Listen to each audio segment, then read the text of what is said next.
ৰাতিপুৱা একে গোটেইজনী সাজি কাচি ক'লে ওলালে আপুনি?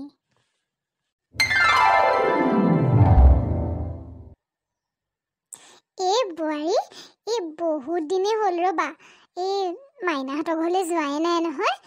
ছোৱালীজনী চাবলৈও একে মন গৈ আছে, এমাহ মানে হ'ল দিয়াচোন যোৱা নাই। এই নাতিজনীও চাবলৈ একে হিয়াখন ফাটি আছে। এই তাকে বোলো মাইনা ওচৰৰ পৰা আহোঁগৈ এবাৰ। এই তাকে ভাবি পেলাই কাপোৰযোৰ পিন্ধি ল'লোঁ। এতিয়া তাকে কি কৰোঁ আই, যাওঁনে? যাওক আকৌ মা, এইটোনো সুধিব লগা কথা নে?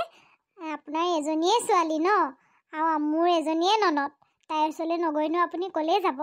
হিচাপমতে ময়ো যাবহে লাগিছিল, কিন্তু আজি খেতিখিনি চপোৱা কামৰ মানে আজি শেষ দিন যে, এই মানুহখিনিক ভাত অকণ খুৱাওঁ বুলি ভাবিছোঁ মানে। সেইকাৰণে মা মই নাযাওঁ দিয়ক, আপুনিয়ে যাওক। অ' হয় নেকি বোৱাৰী? তেনেহ'লে ময়ো নাযাওঁ দিয়া আই। তুমি ইমানখিনি মানুহক কেনেকৈ অকলে অকলে ভাত পানী বনাই খুৱাবা? নাই তোমাৰ বহুত কষ্ট হ'ব। নাযাওঁ দিয়া, কাইলৈ যাম।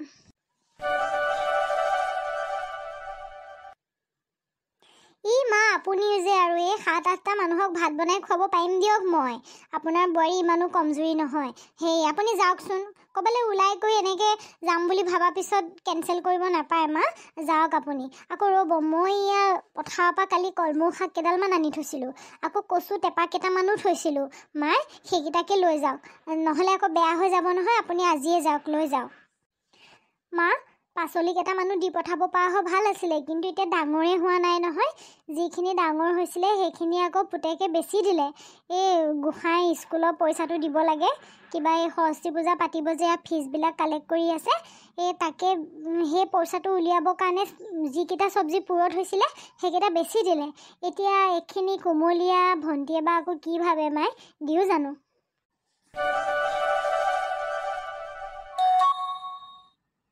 নালাগে দিয়া বোৱাৰী, এনেই অপৰিণত বস্তুকেইটা ছিগিব নালাগে।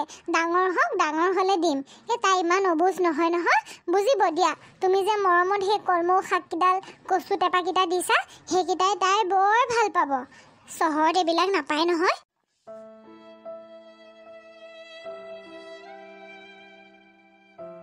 মা, পিছে এটা কথা, আপোনাৰ এই কঁকালৰ বিষটো আছে নহয়, আপুনি কেনেকৈ অতি বেছিটো 6-7 কিলোমিটাৰ এটা হ'ব, আপুনি কেনেকৈ খোজকাঢ়ি যাব মা?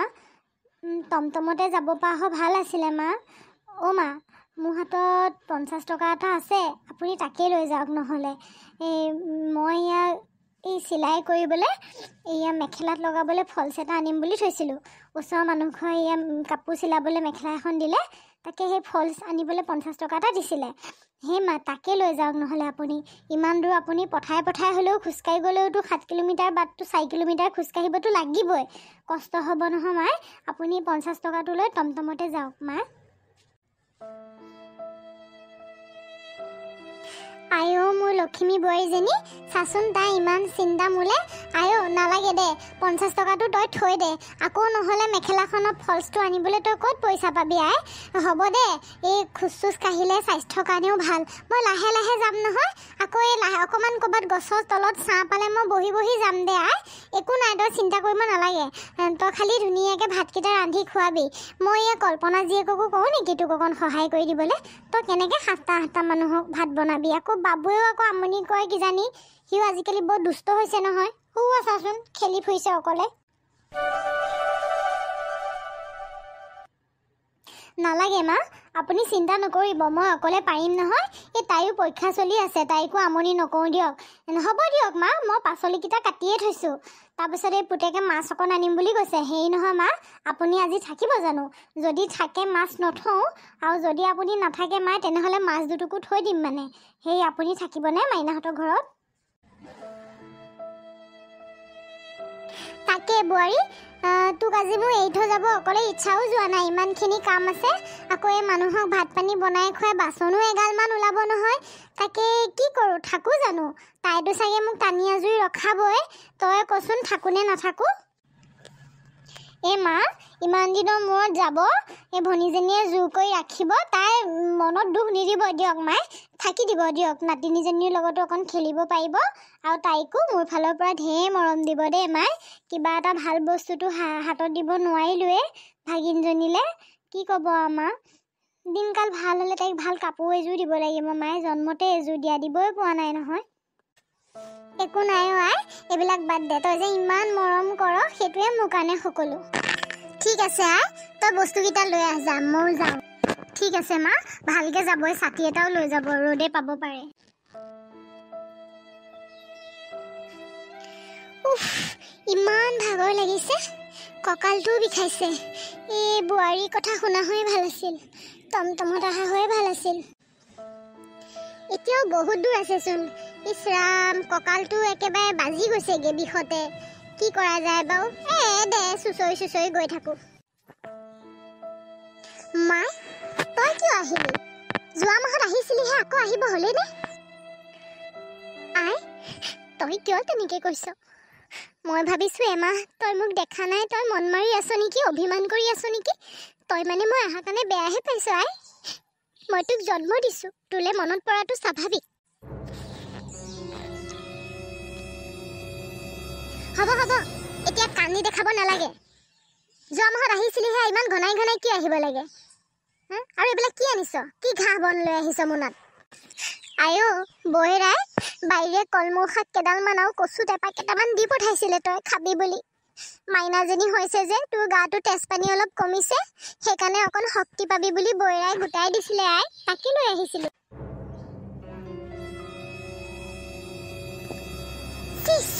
এইবিলাক ঘাঁহ বন আমি নাখাওঁ দেই। আমি ধনী মানুহ, আমি মাছ মাংস খাওঁ, এইবিলাক আমি নাখাওঁ। আইও কিয় তেনেকৈ কৈছ? তই এনেকৈ কথা ক'ব পৰা হলি নে? তইতো সেইখন ঘৰতে ডাঙৰ হৈ আহিছ। তেতিয়াৰ কথা বেলেগ আছিল, এতিয়া মই সেইজনী নহয়। মোৰ বজাৰলৈ যাব দেৰি হৈছে, যা তই ঘৰত যা। আইও 9-10 মাহ গৰ্ভত লৈ তোক জন্ম দিলোঁ, তই আজি নিজৰ মাৰক খেদি দিব পাৰিছ আই। তই কেনেকৈ এনেকৈ সলনি হলি আই? তই নিজৰ মাৰক খেদি পঠাইছ আই। তই কিয় এনেকুৱা কৰিলি? হ'ব হ'ব, জন্ম দি একো ডাঙৰ কাম কৰা নাই। সন্তান জন্ম কুকুৰ মেকুৰীয়েও দিয়ে। হয় দে, আমিও সেই কুকুৰ মেকুৰীয়ে, সেইকাৰণে আহিলোঁ। যাওঁগে দে, তহঁত ধনী মানুহ, তহঁতৰ ওচৰত আহিলে তহঁতৰ সন্মান কমিব। হ'ব হ'ব, যা, বেছি কথা কৈ নাথাক, পিছত আহিবি যা। মই এতিয়া অকণমান কাম আছে, ওলাই যাওঁ। বোৱাৰীয়ে ইমান মৰমত বস্তুকেইটা দি পঠালে, এতিয়া মই যদি উভতাই লৈ যাওঁ বোৱাৰীয়ে কি ভাবিব? মইতো বহুত লাজ পাম। নিজৰ ছোৱালীজনীৰ এনেকুৱা কথা মই কেনেকৈ বোৱাৰীজনীৰ ওচৰত ক'ম? তাইতো বহুত দুখ পাব। নন্দেকলে বুলি তাই কিমান মৰমত বস্তুকেইটা দি পঠাইছিলে। কি কৰোঁ? আমাৰ ঘৰৰ ওচৰৰ নিৰ্মালীও ইয়াতে বিয়া হৈছে নহয়, তাই মোক আকৌ বৰ আদৰ সাদৰ কৰে।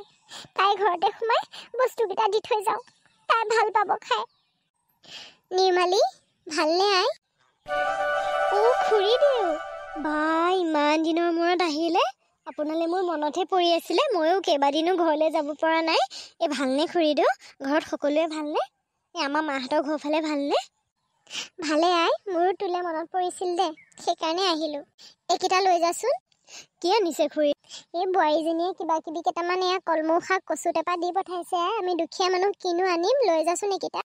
খুৰীদেউ কি যে কথা কয়, আমাৰ কাৰণে এইখিনিয়ে সকলো। আমি এই টাউনত সাৰ দিয়া বস্তু খাই থাকোঁ, এনেকৈ কলমৌ ঢেকীয়া এইবিলাক খালে বৰ ভাল পাওঁ খুৰীদেউ। দিয়ক দিয়ক, আহক বহকহি, আহক। কিমান দূৰ আহিছে চাগে, ভাগৰি আহিছে।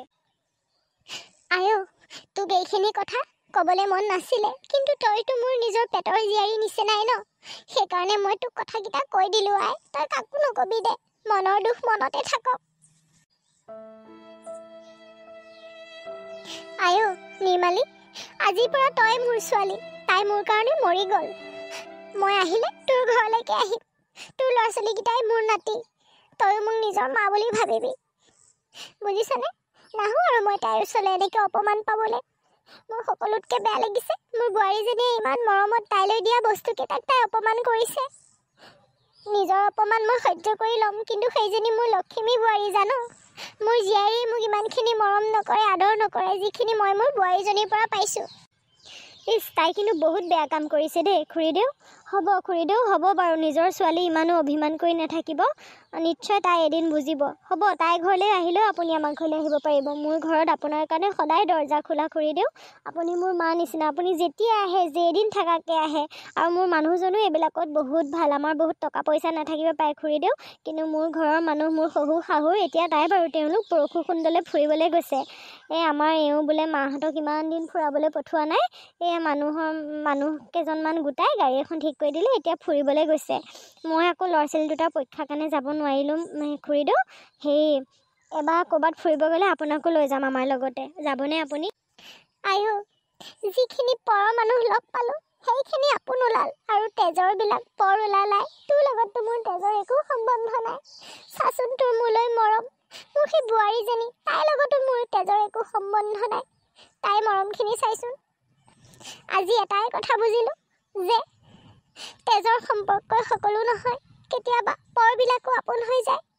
আজি মই মোৰ লগত হোৱা এই ঘটনাটোৰ পৰা ইয়াকে বুজিলোঁ।